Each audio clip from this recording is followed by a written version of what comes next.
Are they here? There they go. Okay, all right. You're going to be hearing from Attorney General Anthony Brown.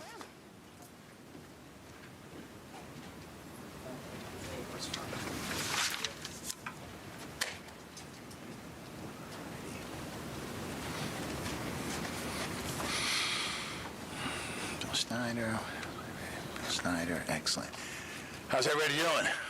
All right, Happy New Year. 2026 is here.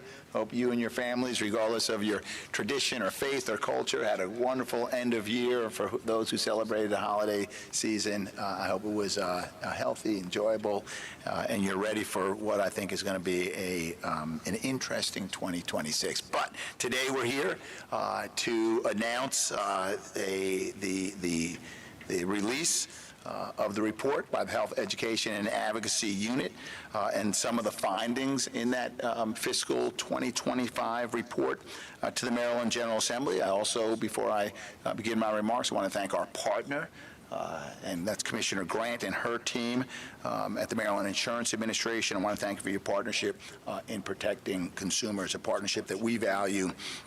And every day we see the benefits to Marylanders because of that partnership. You're going to hear from Kim Camarada, who's the who directs the work of the Health, Education, and Advocacy Unit. But let me also start by thanking that team for the extraordinary work that they do, and you'll hear more about that today. And what you'll see is that the report, if you had an opportunity to see it, it's online. It shows how we help Marylanders navigate what can be a very frustrating and confusing healthcare system so they can get the coverage that they are already paying for. We've all been there. You open a medical bill and the numbers often don't make sense. Or your doctor says you need a procedure, but your insurance company says no. Maybe you're in pain, or your child needs therapy, or you're facing a life-threatening illness, and instead of focusing on getting better, you're calling your insurance company. You're already paying your premiums every month, and now you have to fight to get the coverage that you were promised. Too many Marylanders just give up, thinking they have no choice but to accept the denial or pay bills they can't afford. And that's where the HEAU, that's what we call the Health, Education, and Advocacy Unit, HEAU, that's where they come in. Last year, HEAU helped Marylanders save or recover nearly $2.6 million. Money that spared Marylanders from having to choose between health care and their bank account, or choose between health and any other essential service that they or their family need. And here's something really important. When the HEAU challenged insurance denials, we got the decision changed half of the time, right? Every case that comes in, every 2 cases that come in, one of them gets reversed. Because of our assistance and the work that we're doing at HEAU, no becomes yes. Marylanders shouldn't have to become insurance experts just to get the care they need, and they shouldn't have to fight alone. And they don't have to. They have the HEAU, and they have the Commissioner Grant's team at the Maryland Insurance Administration, a partnership that makes sure Maryland consumers get the help that they need. When you call the HEAU, you get someone who will listen, who will understand your situation and advocate for you. That's what they're designed to do. We know how to challenge insurance denials. We know how to dispute unfair and unlawful medical bills. And we know how to get you the financial assistance that you are entitled to. Let me tell you about some of the people we helped last year. You're going to hear from Bill Schneider in a moment. We've got a video. Bill had so much back pain, he couldn't go to work. His doctor said he needed surgery, but his insurance denied the procedure. He fought that denial. We fought with him, and we won. We see this pattern all too often. Parents of a young child with developmental delays contacted HEAU because their insurance carrier wouldn't cover the therapy sessions that the child needed. HEAU helped them appeal, allowing the claims to be processed and paid, saving the family nearly $9,000. The HEAU didn't just fight back when insurance plans denied coverage. We also help people avoid surprise medical bills. Too many of us have had this experience. You go into an in-network hospital, you do everything right, and then you get a bill for thousands of dollars that you never expected. Maybe the doctor you didn't choose was out of network. Maybe the hospital charged you a facility fee no one told you about. Although there are laws against these unlawful surprises, too many Marylanders are still charged these fees. We're here to help. Last year, the HEAU saved a family more than $23,000 when their child was moved from a hospital's emergency room to its inpatient psychiatric unit just 2 floors apart. The emergency department was considered in-network. The psychiatric unit was not. Let me say it again. Same hospital, 2 different floors, and a surprise bill of more than $23,000. Our office fights these surprise bills all the time, protecting Marylanders from charges they never agreed to or they didn't know about, yet they could not have avoided. So here's my message to every Marylander. You don't have to face the health care billing and coverage system alone. You shouldn't have to fight the system when you're already fighting pain, illness, and other chronic and serious diseases. The Health Education and Advocacy Unit is here to help, and that's exactly what we'll keep doing. And now I'd like to turn it over to Director Camarata for more details on the report and the good work of the HEAU.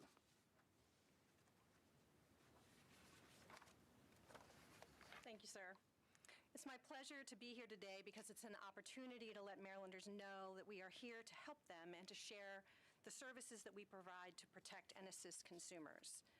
The Maryland General Assembly was established the HEAU in 1986 after recognizing the need for consumers they needed help in understanding their health care bills and insurance. They needed help in identifying improper billing or coverage determinations. They needed help with reporting billing, coverage, or quality of care concerns to other agencies. And they needed help with their health equipment warranty issues. And over the years, the General Assembly has continued to expand the duties of the HEAU. And there's little doubt that consumers need our help. Carrier-reported data for FY 2025 reveals that in the last 10 fiscal years, only 10% of carrier adverse decisions are challenged. And on average, 55% of those grievances are reversed when they are challenged. So a little bit of in the weeds on the FY 2025 numbers by data, carrier-reported data. So carriers reported 117,519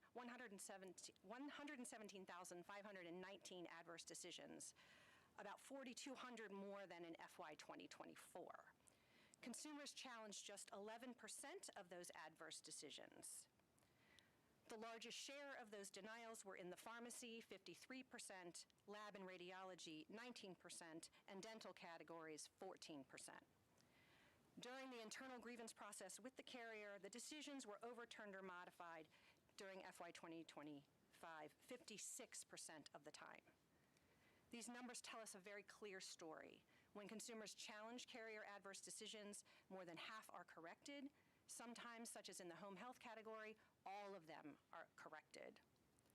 Consumers also need our help when they are faced with surprise medical bills, need hospital financial assistance, aren't provided with income-based payment plans, or face improper collection actions.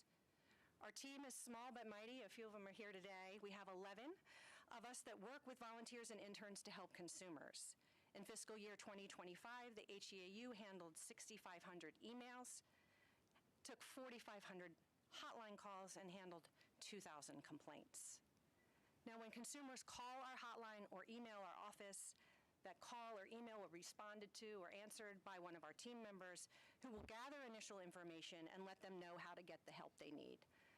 If the HEAU can't offer assistance, we get them to the right place, like to a local SHIP office for Medicare complaints, Medicaid for Medicaid complaints, Maryland Health Benefit Exchange for enrollment assistance, or to a licensing board for quality of care concerns.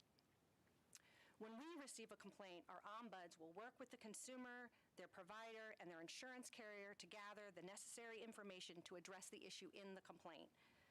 Sometimes we just actually need to explain to the consumer why their claim was processed so that they have that information and the tools they need the next time they need to seek care and use their insurance. Unfortunately, though, many cases require our intervention.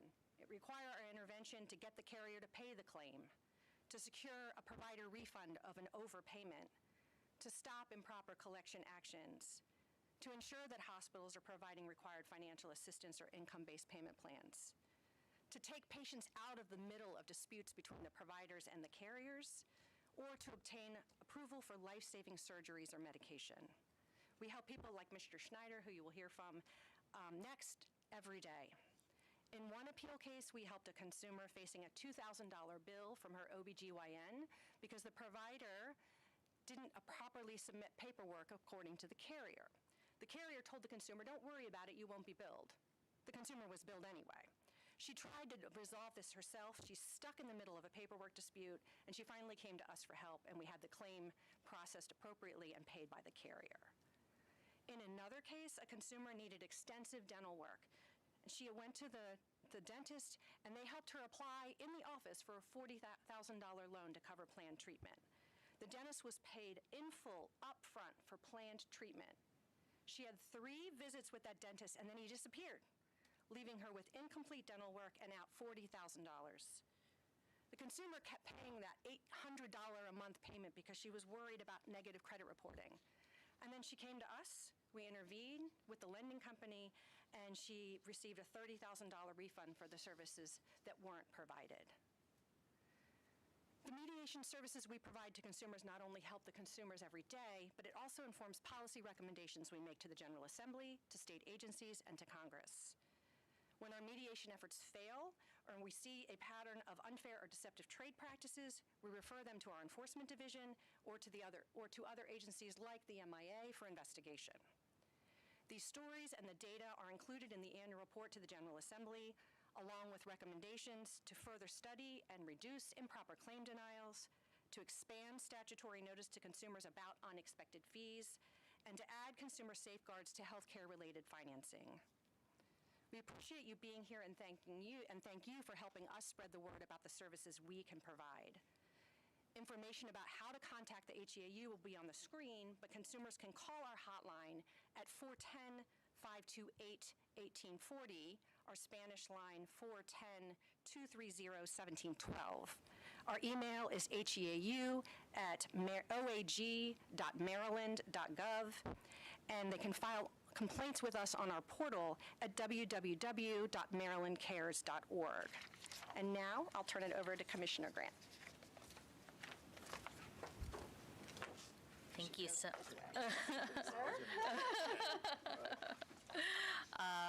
Thank you so much. Good afternoon, everyone. Attorney General Brown, Director Camerata, thank you for having me here today. It's my great pleasure to be here with our partners at the Office of the Attorney General to celebrate a great success for Marylanders, saving or recovering nearly $2.6 million for consumers in 1 year, including more than $1.6 million in appeals and grievances cases, is a significant win for the people of our state. So congratulations to the Office of the Attorney General and to HEAU for a job well done. We so appreciate your critical role in helping Marylanders navigate complex health situations at a critical time. Like my colleagues here, I was struck in the report by the fact that only 10% of adverse decisions have been challenged by Marylanders over the past 10 fiscal years, according to the reported data that we have from industry. And our concern is that many Marylanders are unaware of the ability to challenge these decisions with their insurer, the high success rate that happens when they do challenge them, and as well as the free services that are available from the Health Education and Advocacy Unit to assist in navigating what can be sometimes what can feel like a daunting or complex process in appealing the decision with their insurers and ultimately with our agency when it's a Maryland regulated plan or another external reviewer. So again, this is a state agency here to help Marylanders navigate these processes with great success. At the Insurance Administration in 2025, our own Life and Health Division received more than 4,000 complaints and recovered over $10 million for consumers. And our Appeals and Grievances Unit, again, for those Maryland regulated plans, received nearly 1,400 complaints and recovered more than $800,000 for consumers, which are great figures. The success rate, again, for our appeals is just amazing. Well above 50% of decisions are overturned or modified. And so I really want to stress here for Marylanders, again, that help is available to you if you are facing this kind of situation. If you have a dispute with your insurance company, the HEIU can help.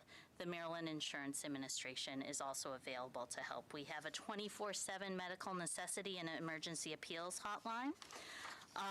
And you can find more information about our services at insurance.maryland.gov. So again, we're so grateful for the fantastic work of our partners at the Attorney General's Office and HEAU in delivering great results for Marylanders. I'm going to turn it back to you, Attorney General Brown, because I think we have a really fantastic video and testimonial ahead. Okay, we're going to go ahead and start we're going to display a video from Bill Schneider, and he was a patient who was denied coverage for necessary back surgery. I alluded to those in my remarks, and he sought help, successfully so, from the HEAU.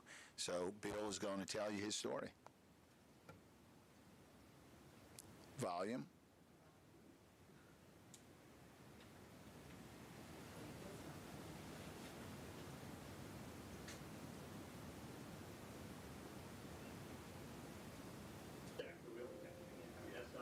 Turn it up, please.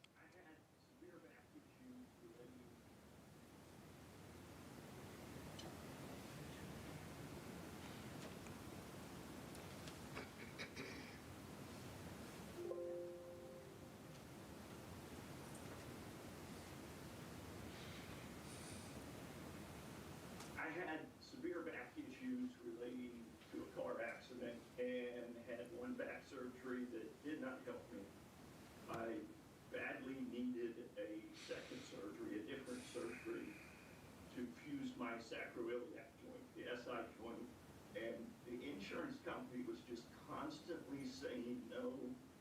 I think their desire was that I would just give up and quit, go away, and live with pain the rest of my life. I was so drugged up, but in constant pain. It was horrible. I can't remember much of that time period. We even took, it was a dream to go a family trip to Alaska on a cruise, and we took our two kids, me and my wife, and our two kids, and our grandkids, and we talked about the cruise. I'm like, I don't remember. There's so little. I remember going on the cruise, but most of what we did, I had no idea. It was just in Florida. I was so drugged. And my life would be miserable without that. I was just existing and barely making it through. It was get up in the morning, first thing in the morning, oxycodone, and just try to get through the day. In the letter to me from the insurance company, they put at the end of it, you can file an appeal with the state attorney general's office. So I did. So when I say the attorney general's office was a godsend, they really were.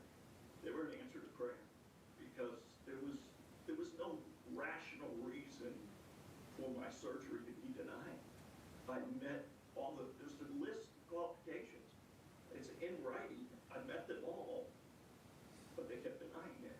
And then I got a phone call that really was just wonderful, because I'm just looking for somebody to help me get through the red tape and get me approved. But I got so much more than that, because I got someone who truly cared. There was real compassion, heard my story, said, look, we want to help you. We can't guarantee anything, of course, but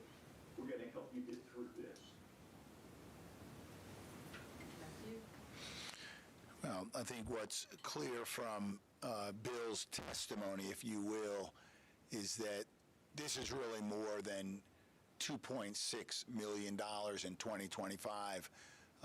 This is about being there for Marylanders, helping them through difficult times. In Bill's case, in the case of so many of the people that we have the privilege of helping, to help alleviate pain and suffering and anguish that, as Bill described, goes far beyond the physical pain he suffered, but the disruptions to day-to-day activities and the enjoyment of life.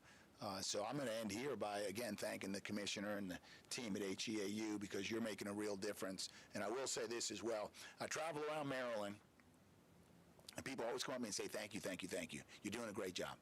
And I say, well, the thing that I did, and the only thing I take credit for, is I put together a good team. And they're doing all the work. And second only to the thanks and the congratulations and whatever else from the Federal Accountability Unit, and we all know about them, and we're not going to talk about that right now because that's not the subject of this press release. Second only to that is the work of HEAU. Say thanks a lot. A neighbor, a cousin, a friend, somebody who was touched by this unit, difficult with medical disputes, access to records, things like that, denials, and this team steps in and helps. So again, thank you, Commissioner. Thank you, Director, for your great work, and we'll now open it up for questions. Would someone please tell us the keys to success, how long the average time it takes to win an appeal, and what lengths do the offices go through to actually get a claim overturned? Yep, and I'm going to let Kim speak to that, but the first key is the one that you put in that door to pick up the phone and call HEAU, because as you heard, only 10% of claims, denied claims are coming to us, and we win more than half the time. So let me turn it over to Kim, who can answer it in more detail. I can't give you exact numbers on how long it takes. Our days open to close around 90 days. It also depends on the carrier. We get less responses from carriers that aren't regulated by the Maryland Insurance Administration. A lot of our ERISA plans aren't as responsive, and we have to push a little harder. I forgot the last part of your question. How long does it take? What lengths do you go through? Do you end up in court? We do not. We are a mediation unit, so we mediate disputes, and so we use the power of argument and the laws that are on the books about how the claims should be paid. When it comes to external appeals, though, under both federal and state law, if the carrier applies medical judgment to the no, right, then that denial has to be reviewed by an independent external review organization. So it takes it out of the carrier's hands. And an example of that is if the plan says we cover 25 physical therapy visits per year, period, then that's sort of a contractual denial. And under Maryland law, the Maryland regulated plans have to provide external reviews by the commissioner for those denials as well. But under federal law, if there's no application of medical judgment, such as I want 26 PT visits, my plan only covers 25, that's not eligible for external appeal. But if PT is only covered if it's still medically needed, if you still, are you getting the resolution? Is it helping? They apply once they start applying medical criteria. There's a right to an independent external review, and we help consumers get there. Yes, please. Just a little? Yes. Yeah, thank you so much. I just want to emphasize, too, that if a situation is an emergency and it's a Maryland regulated plan and it has that medical denial piece that Kim just talked about, we have statutory deadlines in law. We're talking about hours and days, not months and months. I just want to ask, what is most shocking to you all? Because the whole entire point of health insurance is to be able to support people in that dire need when they're needing these medical support. So what is most shocking about the disconnect between health insurance companies and the ability to cover some of these really crucial things that people need in order to just be healthy? To me, the most shocking aspect of this is when you see the success rate, if you will, right, 55, 56%, where people come to us and we get them the help that they want, and only 10% are coming, which tells me that there's, so many more people out there for whom care is being denied, coverage is being denied, and the insurance industry knows this. They know this. They know that many people are not aware of their rights, that people won't necessarily act on their rights because only 10% do. And that's for me the greatest concern, that we see those kinds of numbers. Anybody else want to add? I'll just add a little bit. You know, I think it's our jobs together is to make sure that consumers are getting the rights that they have to the contracts that they signed up for and paying for. And that's what really we're doing. I think particularly in some of these medical necessity cases or prior authorizations, we just really want to make sure that Marylanders know that there is help out there if they're facing a difficult situation. We're available to help with that. We're available to help with consumers immediately, and then longer term, if we're seeing patterns and practices of insurers, that's when our agency does deeper enforcement investigations. I'm glad you brought that up, because speaking of patterns with insurance companies, are we seeing a certain type of insurance company or any certain agency that are doing more denials than others, or is it sort of standard across different insurance companies? If that makes sense. Yeah, I will start and then we'll turn it to Kim, because I think this is highlighted in her fantastic report.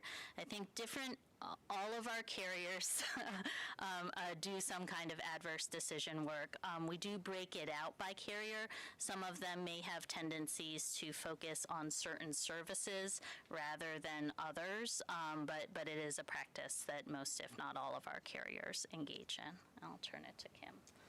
Yeah, and we're not really going to call out